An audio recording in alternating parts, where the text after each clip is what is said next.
morning. From my right, Gareth Rhodes, Chancellor Jim Malatras, Kelly Cummings, Director of State Operations, Dr. Howard Zucker. To my left, Melissa DeRosa, Secretary to the Governor. To her left, Robert Mejica, Budget Director. Today is day 312, and it is a bright, sunny day in the state of New York, all across the state of New York, even if the sun isn't shining. The metaphorical sun is shining in the state of New York today. It was a late night last night, but it was a good night for the state of New York, which I'll mention in a moment. Numbers today, 8.13 without the microclusters, 8.41. Microclusters are 9%, 161 deaths. And those people and their families are in our thoughts and prayers. Terrible way to start the new year. Hospitalizations are up 75, discharges 940, and admissions 1,161, ICU up 16, intubations up 26. We're seeing the continued increase from celebration of the holidays. It's the holiday COVID hangover. Celebrate smart, you reduce the infection rate.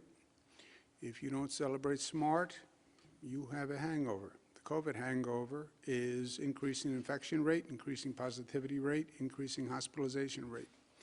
And that's what we're seeing. That's what we're seeing all across the country.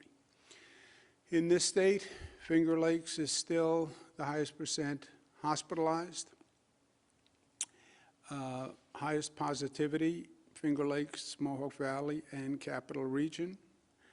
In New York City, Staten Island, again, has the highest infection rate in New York City. Manhattan, still at 3.9%. That variance is just incredible to me and really shows how personal behavior can make a dramatic effect. The numbers, the variance all across the state makes that point also. Why is the southern tier at 5 and Finger Lakes is at 10? Why is Western New York, which had a real problem, at 8 and Finger Lakes is at 10? It is a function of personal responsibility. There's a basic truth to this. It's not about government, it's personal responsibility. This situation we're in, I describe as a foot race between the infection rate going up, the hospitalization rate going up, and our ability to vaccinate.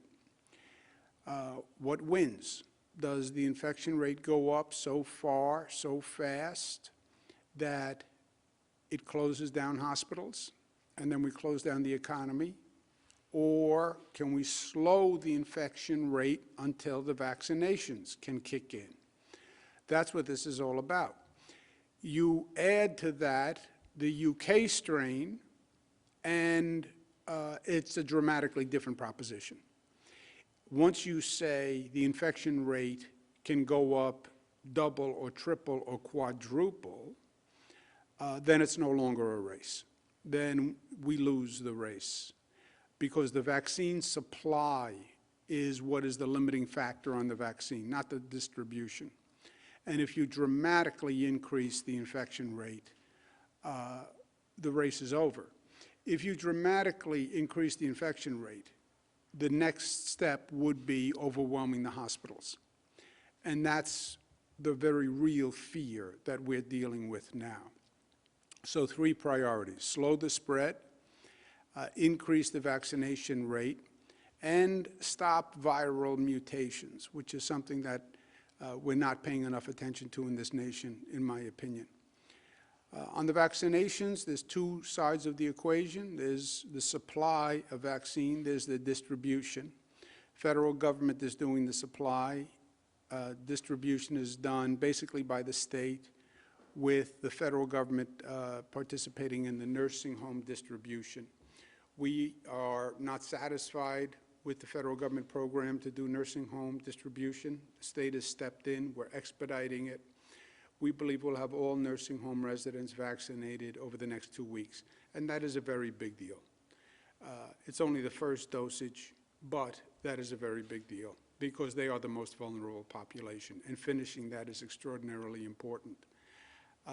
Second, it's about protecting the hospital capacity and the hospital staff, okay? If the hospital staff gets sick, then you hurt the hospital capacity. Many hospitals are now complaining that they have the beds, they don't have the staff.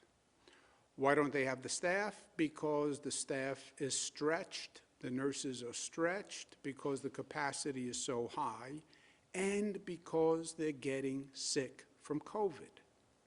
The UK strain now complicates that issue because if more nurses get sick, if more doctors get sick, it reduces your hospital capacity. And if you reduce your hospital capacity, then you have the worst case scenario. And the worst case scenario is a very real possibility. This is not overly cautious or overly dramatic. We're cautious, but we're realistic in New York. And this is a realistic possibility. We know that because we're seeing this situation develop all across the nation, all across the globe. You overwhelm the hospitals, people die. That's what happens. You overwhelm the hospitals, you have to close down the economy again. There is no choice. Once the hospitals say, we're at capacity, you have to close down the economy. We have a warning track, if you will, where when we get to within 21 days of overwhelming the hospitals, we start to close down the economy.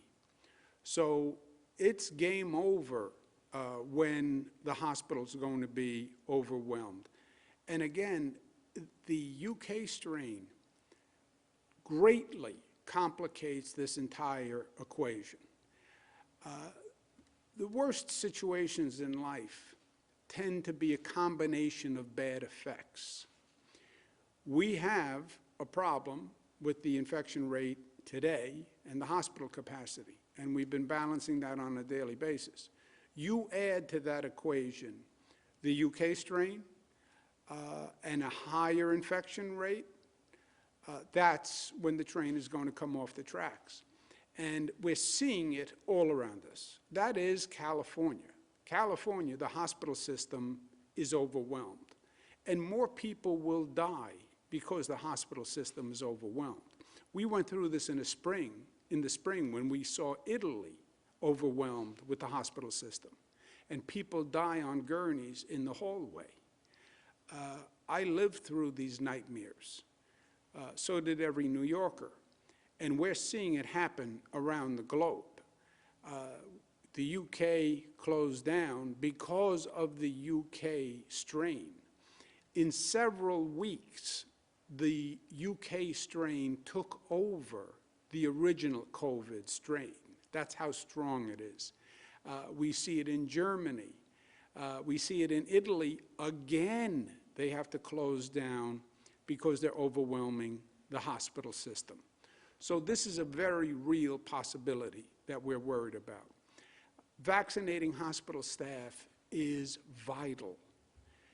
They should be vaccinated because, first of all, they are the front line. Everybody talks about our heroes, our nurses, our doctors. New Yorkers have celebrated nurses and doctors. We're celebrating nurses and doctors, and they deserve that celebration. You know what they deserve more than celebration? They deserve a vaccination. That's what they deserve. And they deserve it because they are the frontline workers. And they deserve it because selfishly, if our hospital staff gets sick, it's going to reduce our hospital capacity. Now, I've made this point before, and we have seen a dramatic improvement in hospitalization.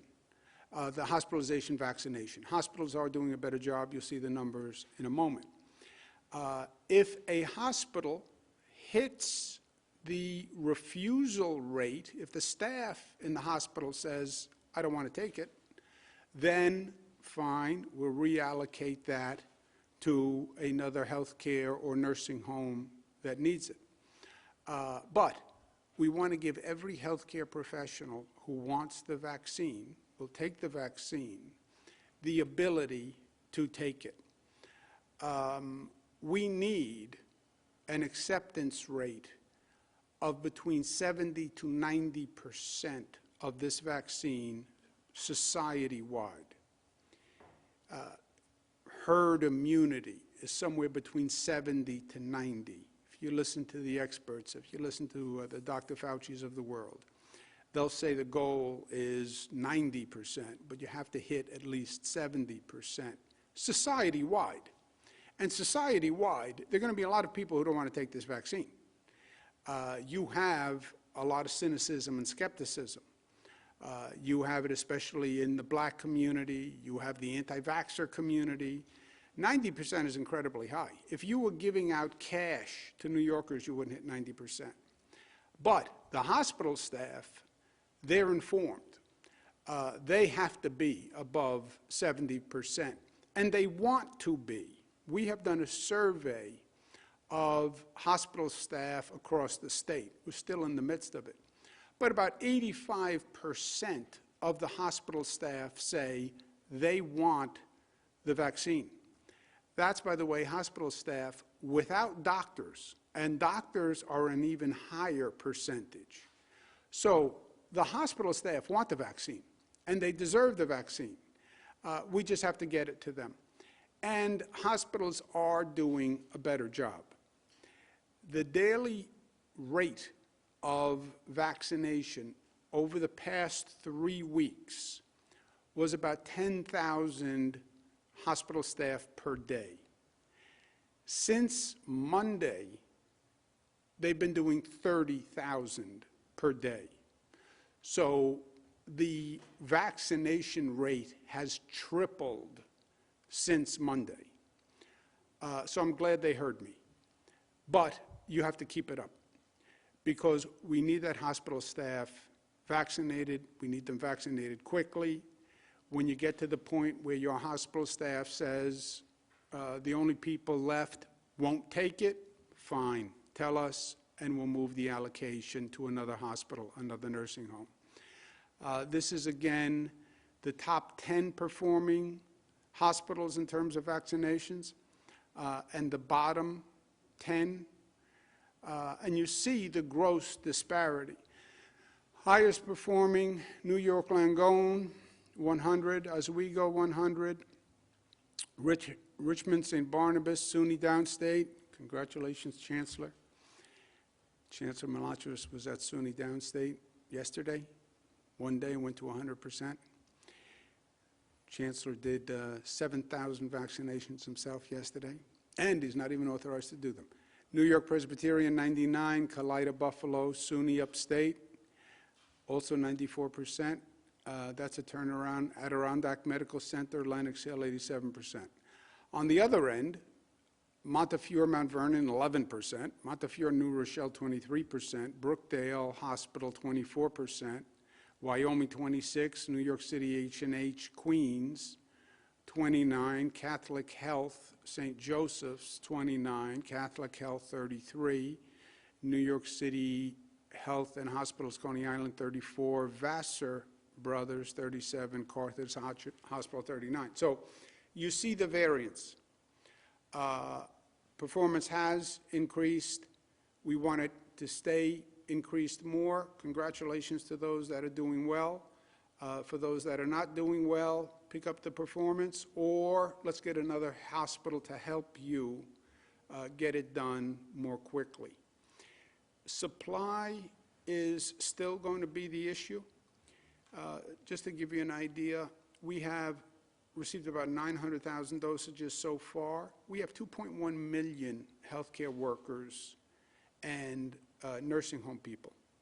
So nurses, doctors, nursing homes, which are the first priority, 2.1 million. we haven't even received half the number of dosages yet.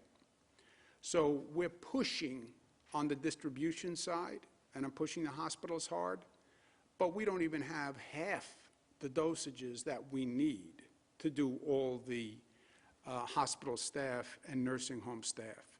We're still receiving about 300,000 dosages per week from the federal government. And that means we still need about 1.2 million dosages just to get through the healthcare workers in the nursing home. Everyone asks me the same question: when can I get vaccinated? And I hear this all day long. I hear it from my mother, Matilda, who is 75 plus, let's say, and let's leave it at that. But she would be eligible for vaccination when we get to 1B. So everybody wants to know, when will they get vaccinated? 1A is the healthcare workers. That's what we're doing now. 1B are the essential workers and plus 75. 1B, just to give you an idea of the numbers, there are about 870,000 teachers, 200,000 first responders, 100,000 public safety workers, 100,000 public transit workers, 1.3 million people, 75 plus, which is surprisingly large, but it's good news. So we're getting 300,000 dosages per week. Obviously, it would take us weeks to work through this population, if not months. In 1B, there are about 5 million essential workers, and that 1.3 million 75 plus. So that's over 6 million people in 1B. You're getting 300,000 dosages per week. It takes a long time. Flip side is that the federal government will be increasing production. They say they will. I believe they will. And frankly, the private market is increasing production. Pfizer, Moderna will be increasing. Johnson & Johnson, we're keeping our fingers crossed for their efficacy test. That would be then available. That's only one dosage, would be a pleasure. Oxford, AstraZeneca. So there are other vaccines that are coming online. The supply will go up. I can't say to my mother or to any New Yorker right now how long until we know what the supply actually is going to be. And we talk to everyone all day long. As soon as we have a more definitive answer, I will tell you. The experts are talking about March, April for large-scale general population distribution. We will have a truly extensive distribution network with literally thousands of distribution points across the state, plus drive-through vaccination centers, just like we did drive-through COVID tests that the state will put up. We're going to be using SUNY facilities, CUNY facilities, but we will have thousands of points of distribution. We need the supply. That's what it comes down to, and that's what we're working on. Another issue, newsflash, viruses mutate. We know that. We've known that. 1918 pandemic, we know that. We know that recently because we paid a terrible price when the Wuhan virus left China, went to Europe, mutated, and came here from Europe. We have the virus that arrived in New York last spring was a mutation from Europe. It was not the Wuhan virus. Now, you see the UK strain, you see a South African strain, they're now finding a Nigerian strain, and the COVID virus mutates every couple of weeks, and there have been hundreds of mutations of the COVID virus. This country is playing mutation roulette. Well, the virus is going to mutate. Well, is the next mutation going to be more lethal? Is it going to kill more people? Is the next mutation going to affect children in a way COVID-19 didn't? Is the next mutation going to be vaccine resistant? Which means you'd have to go back to the whole vaccination development process all over again. Is the next vaccine going to create organ damage? They don't even know what the long-term consequences of this COVID virus is, right? They're still doing studies of the long-term effects of COVID-19. Are we sure that the next mutation won't be more dangerous or more transmittable, which we found out it is in this UK strain? And that is what is happening now every day. And we are literally playing Russian roulette with it. Many countries around the world have said the virus is mutating. Before any international travelers come into our country, they need to be tested. Not a ban on travel, but they need to be tested. That makes all the sense in the world. This country hasn't done it. We talked about the UK strain days before this country took any action. New York State took action before this country took action. 140 countries took action before this country took action. And now we have the UK strain, surprise, surprise, which is creating a real complication for us. Where is HHS? Where is the president? Where is the vice president? Technically, they're in office until they're not in office, and they should do their job. But if they're not going to do it, at least let New Yorkers protect themselves. We have the airports here. The flights from Europe come here. They come to JFK. They come to Newark. People are landing at LaGuardia Airport. Let us protect ourselves. As governor, I don't have the legal authority to say international travelers must be tested. When it came to the UK strain, I called the airlines myself and asked them to voluntarily agree, and they did.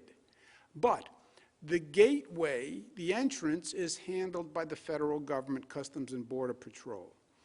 The state runs through the Port Authority, the airport facility, but Customs and Border is all done by the federal government. I'm asking today the Customs and Border Patrol to either require in New York airports that the person shows that they were tested before admission, or allow the Port Authority staff to request of people coming through customs whether or not they were tested. But we don't want tens of thousands of people coming through our airports every day from countries around the world who were not tested. It's just that simple, and it makes total common sense. We have a UK strain case that we found in Saratoga. Dr. Zucker has been very aggressive about contact tracing. It appears now that there's evidence that that UK strain case in Saratoga Springs was actually connected to UK travel.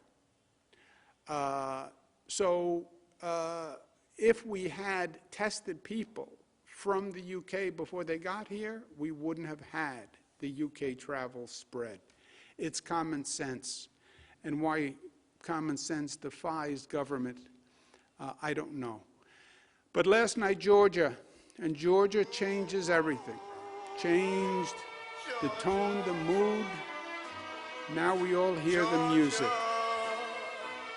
But yes, they were Georgia Senate seats, but it changes the U.S. Senate.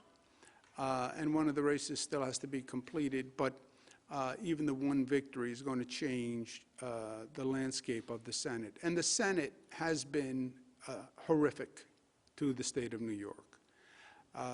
And they have been political about it, and it's been really devastating for the state. And I would want to congratulate the incoming Senate Majority Leader, Senator Schumer, who obviously is a New York senator, and now he's going to be the Senate Majority Leader. And this was a very, very big win for the Democratic Senate. And it bodes well for the state of New York. Look, Washington has abused New York State for 4 years, and that is not rhetorical. They have been unethical. They have been political. They have taken money out of this state and sent it to Republican states as a pure political exercise. They've used New York as a political piñata to appeal to the conservatives around the country by demonizing New York and New Yorkers. They enhance the divisions in this country by using New York as an example. And they've had not just moral and ethical violations, but they literally have taken billions of dollars from us. And that was a function of the Senate and the President, and they are both gone. And today, Washington theft ends, and compensation for the victims of the crimes of the past 4 years begins. And New Yorkers have been crime victims, as far as I'm concerned, by the theft of the federal government. And our message to Washington is going to be very clear. We want a return of the state's property that was stolen by Washington over the past 4 years. They wouldn't pass state and local funding, even though this state has a $15 billion deficit caused directly from COVID, which was caused directly by federal negligence. And they were expecting this state to find $15 billion. We've had the lowest Medicaid reimbursement in the United States because they don't believe in providing health care coverage for low-income people, and we do. So they penalized us through Medicaid. Basic infrastructure programs that every federal government passed and funded, they didn't fund. They stopped the Trusted Traveler program, which was illegal, and then lied about it, and got caught by the U.S. Prosecutor's Office as a political statement. We had all sorts of great projects around the state that should have been going forward. Second Avenue subway was funded by every administration in Manhattan. The Gateway tunnels, the president didn't fund them just out of political pique. I-81 in Syracuse we could have been rebuilding. The Buffalo Skyway, they've done tremendous damage. And then they literally changed the tax code to redistribute income from the state of New York to Republican states. That's all SALT was. They're against redistribution. No, they did the greatest income redistribution in history. They took from the rich states and they gave to the poor states. New York happens to be a rich state. The Republican states happen to be poorer states. They took our tax dollars and handed it to the Republican states. It then raised our property taxes $4 billion per year. An average family's taxes, property taxes, average $2,600 per year for 3 years. Average. It cost New Yorkers $30 billion over the past 3 years. Pure cash, $30 billion. We now have a $15 billion deficit. They took $30 billion. At a minimum, we have to get $15 billion this year to cover our deficit. So the State of the State is coming up Monday. Given what happened in Georgia, I now have to rewrite the State of the State because it's going to be a totally different State of the State. My State of the State was talking about the issue we had, closing a $15 billion deficit, when we couldn't count on Washington for any help because Washington has been an enemy of the state. for many years. So how do you close a $15 billion deficit, largest deficit in the history of the state? That's what I've been working on for weeks.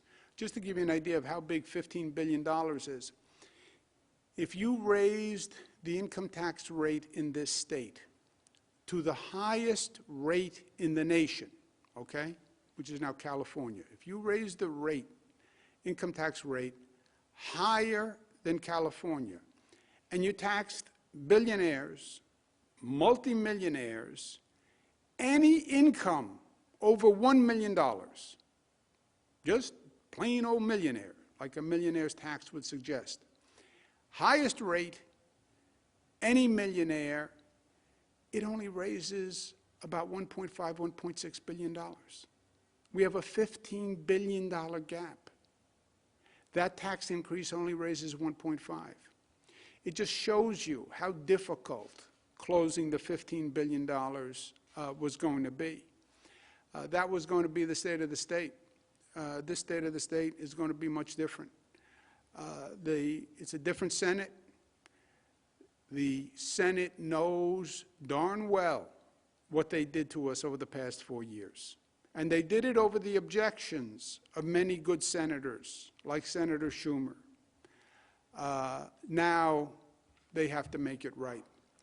So good news is it's a good, very good development for the state of New York. Bad news is I have to rewrite the state of the state. And the really bad news is, since I'm going to rewrite the state of the state, I'm not going to be able to get to the Bills game this weekend, which is going great. We started the drive-through testing this morning. 4,000 people will be tested in 12 hours, 5 minutes per car. Just gives you an idea of what you can do scale in terms of testing. And again, this is a model for us to see how testing works to open venues because we have to get the economy moving. But I'm going to give my Bills ticket to a nurse from Erie County Medical Center, ECMC, as a way of saying thank you and honoring all healthcare heroes. And I will be doing that. So I'll be here working on the state of the state, which will be a labor of love, actually, because it's going to be better news. And we deserve better news. Questions? Thank you, Governor. If you would like to ask a question, please use the raise hand function at the bottom of your window. We'll take a brief moment to compile the Q&A roster. Governor, you now have Juliet Papa from 1010 Wins. Juliet, your line is now open. Please unmute your microphone. Hello, Ms. Papa. Hi, can you hear me now? I can hear you now. Is this a commercial for Verizon? Go ahead. Yes, Happy New Year. Thank you. Happy New Year, Juliet. Well, since you're rewriting your speech, let's talk about that a little bit. What do you want to do with the stimulus money that you believe you'll get, or at least the money to cover your debt? Two things. One, we have a lot of pain that has to be compensated in New York State. We have tenants who can't pay back rent. We have landlords who can't pay their mortgages. We have bills, governmental bills, which is what the $15 billion in state funding is about. We have small businesses that need loans to reopen because they've been devastated. We have restaurants that need to be refinanced. And then we need to build for the future. And we have to take this moment to actually anticipate the post-COVID world and build for the post-COVID world. Because the post-COVID world is going to be different. We know that. And it's going to be a different economy. And the place that does the best is the place that anticipates those changes. But my case to Washington now is going to be very simple. Pure fairness. You took $30 billion from us and abused us and victimized us. And we are an economic engine for the nation. So we need $15 billion, which is our deficit, to get through this year. If we were forced, Julia, to do it on our own, which is what I was afraid of, it would have required sacrifices from everywhere and everyone, and it would have done damage for a long period of time. New York City is under true stress on many levels, right? And you hear it from people all day long. I know I hear it from people all day long. So this was not the time to make a bad situation worse. And the Senate, not out of politics, but just out of justice and fairness, they know what happened to us was wrong. Next question, operator. Governor, you now have Marcia Kramer from CBS 2. Marcia, your line is now open. Please unmute your microphone. Happy New Year, Governor. How you doing? I am happy today. Since Happy New Year, Marcia, it is the first day that I am happy. So Happy New Year. I am happy that you're happy. I bet you are happy that I am happy, because when I am not happy, then I tend to share the unhappiness with people such as yourself. Well, you know, there's probably a quote from Pierre Teilhard de Chardin would have something about happiness. Oh, yes, there is a quote from Teilhard de Chardin, if I am not happy, then you will not be happy. That's Teilhard de Chardin, as translated by A.J. Parkinson. I was just going to say it sounded more like A.J. Parkinson. Yeah. So, Governor, I actually have some real questions. So there are reports that you are going to include in your State of the State asking the state to approve sports betting and legalizing marijuana. I wondered if you could talk to me about both of them and why you think that's important in terms of revenue streams for this year. Yes. Look, we're going to turn to Washington for compensation from as crime victims, as I call it, with a slight rhetorical flourish. But we're also going to do our part to raise revenue. And two places where we can raise revenue, one is sports betting, and I'm going to ask Rob to explain how we want to do sports betting. We want to do sports betting the way the state runs the lottery, Marcia, where the state gets the revenues. Many states have done sports betting, but they basically allow casinos to run their own gambling operations. That makes a lot of money for casinos, but it makes minimal money for the state.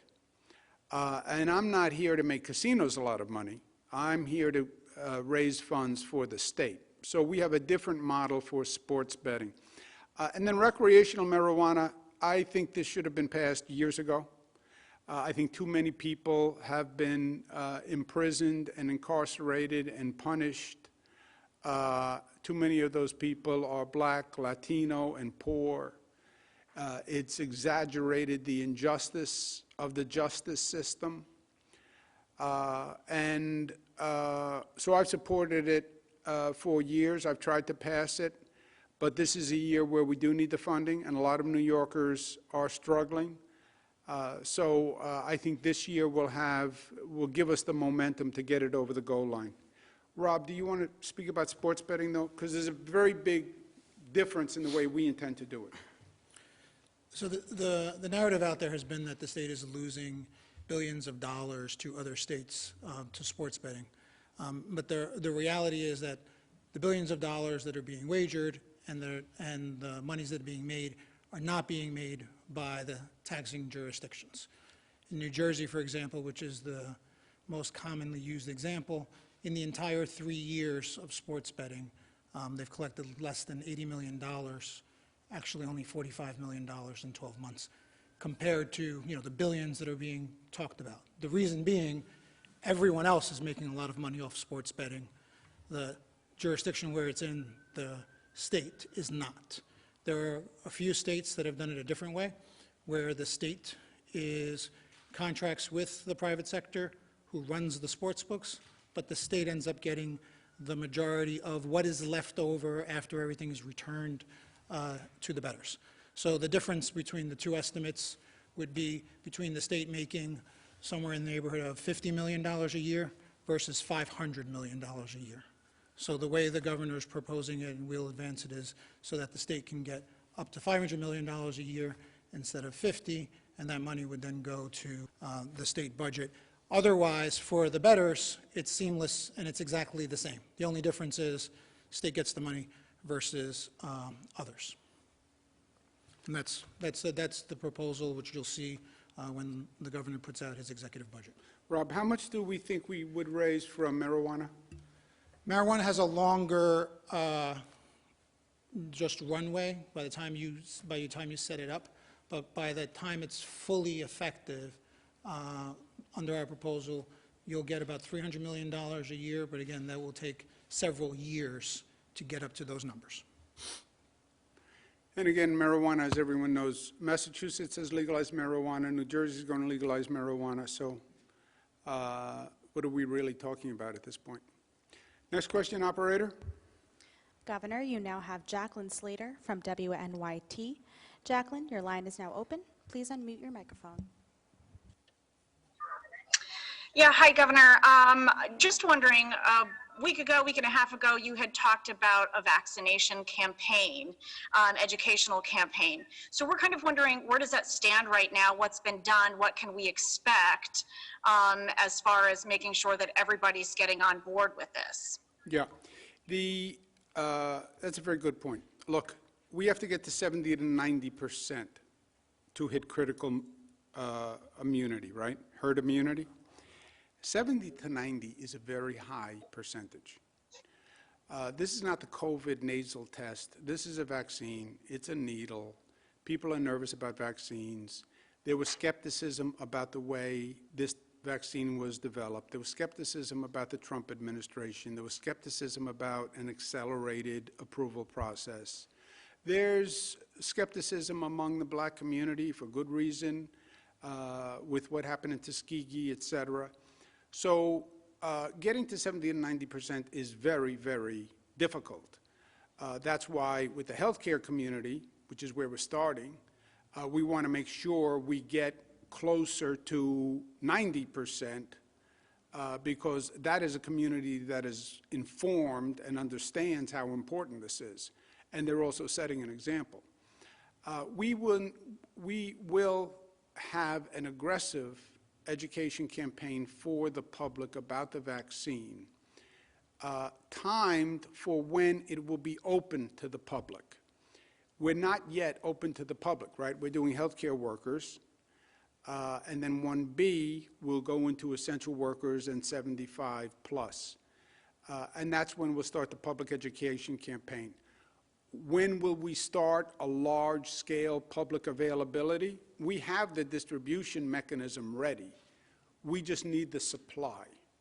Again, we're getting 300,000 per week. We have 2 million healthcare workers in this state, 2.1 million, including nursing home residents and staff. We still don't even have enough for the 2.1 million. We're only at 900,000 of the 2.1 million, so we're not even halfway in supply through the healthcare workers.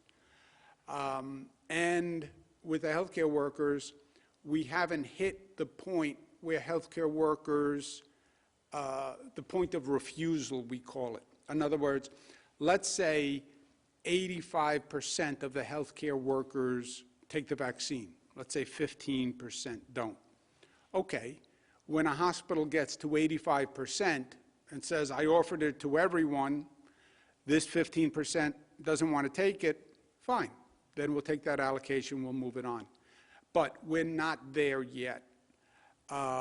We don't have enough to do the healthcare workers. We haven't reached healthcare worker refusal levels. And when we do get the supply to open to the general public, then we'll start the public education campaign. But it's going to be an effort to get to 70 to 90. I'll tell you that.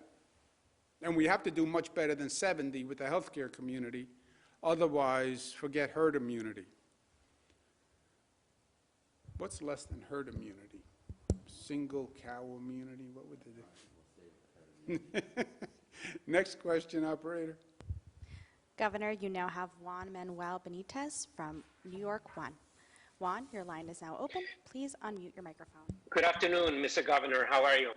How are you? Good to hear your voice. Very, very good. Thank you. You're asking the federal government to impose more travel controls in order to fight the new UK COVID-19 variant, but that highly contagious variant is already present in New York State.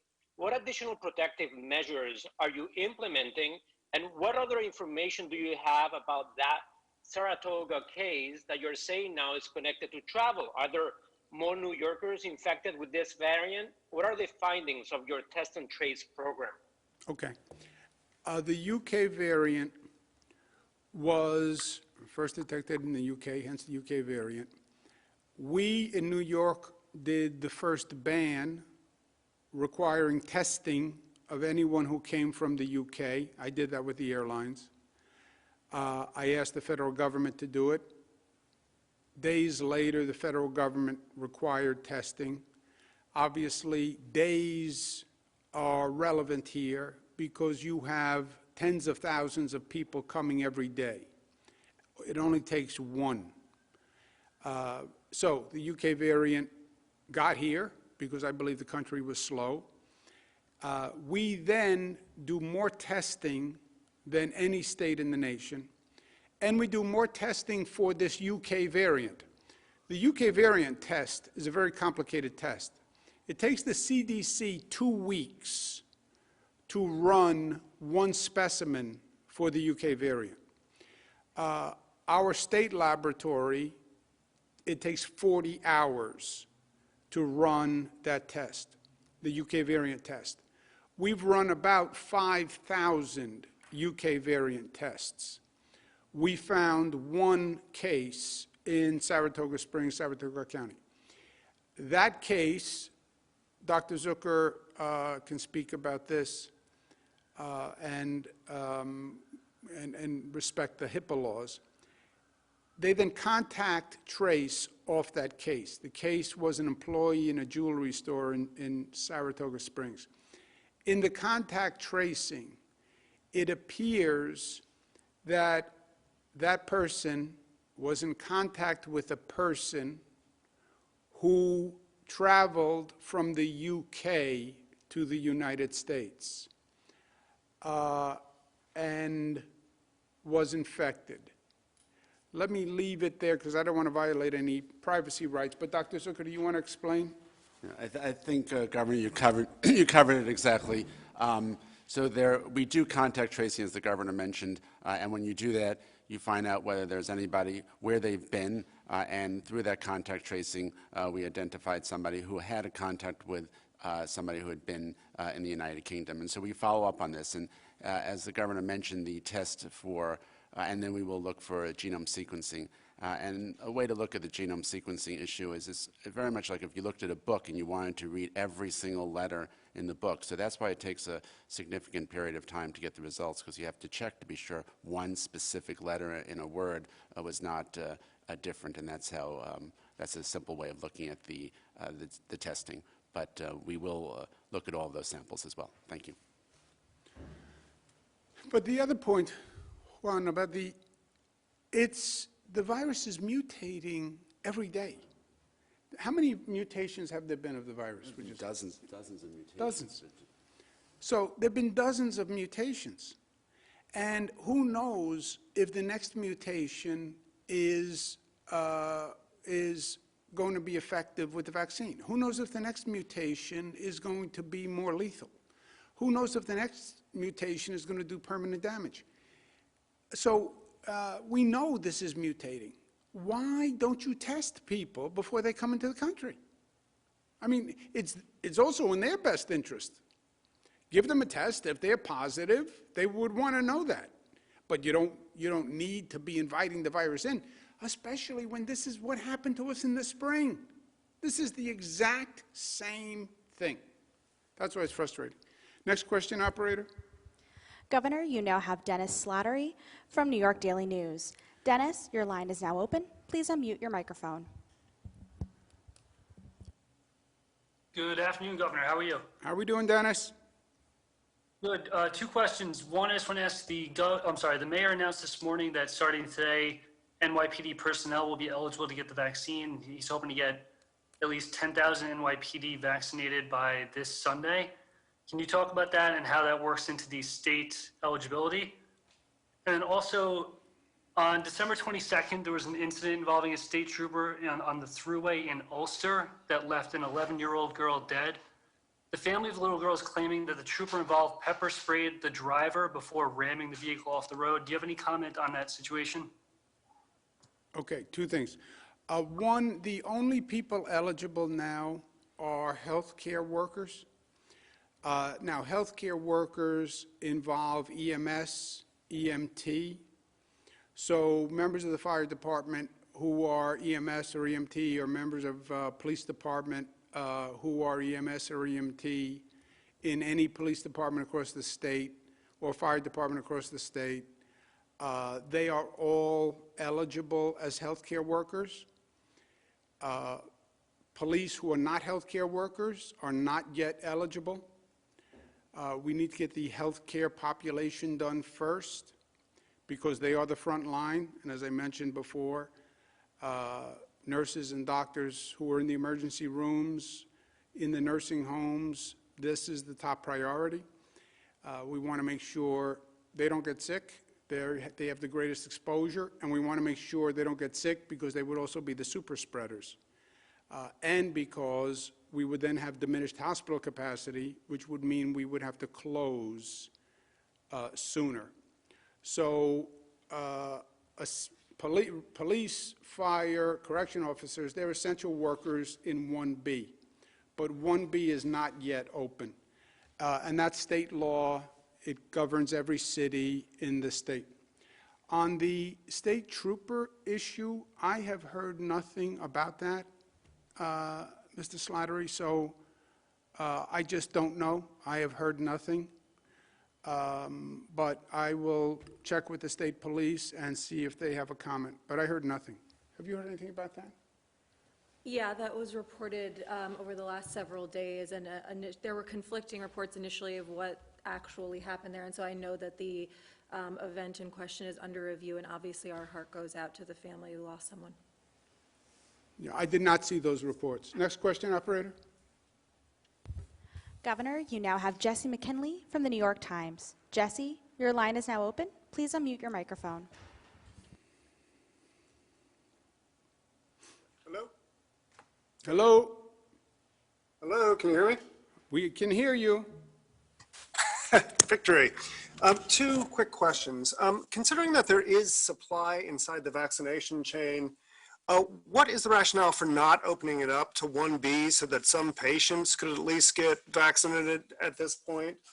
And a second question would be on downstate casino licenses. I know that those are technically not supposed to be released until 2023, but has any consideration been given, considering the revenue shortfalls, to opening those up prior to that? I haven't given it any consideration. And there isn't supply, Jesse. We have received 900,000 dosages for 2.1 million healthcare workers and nursing home workers.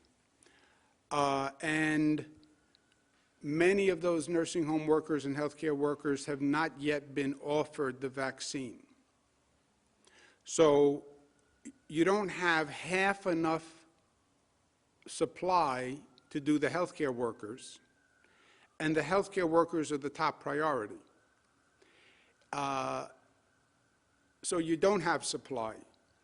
If you would have supply, if a hospital says, I offered it to my healthcare workers, and all those who would accept it have been vaccinated or have had a chance to be vaccinated, then you would have supply.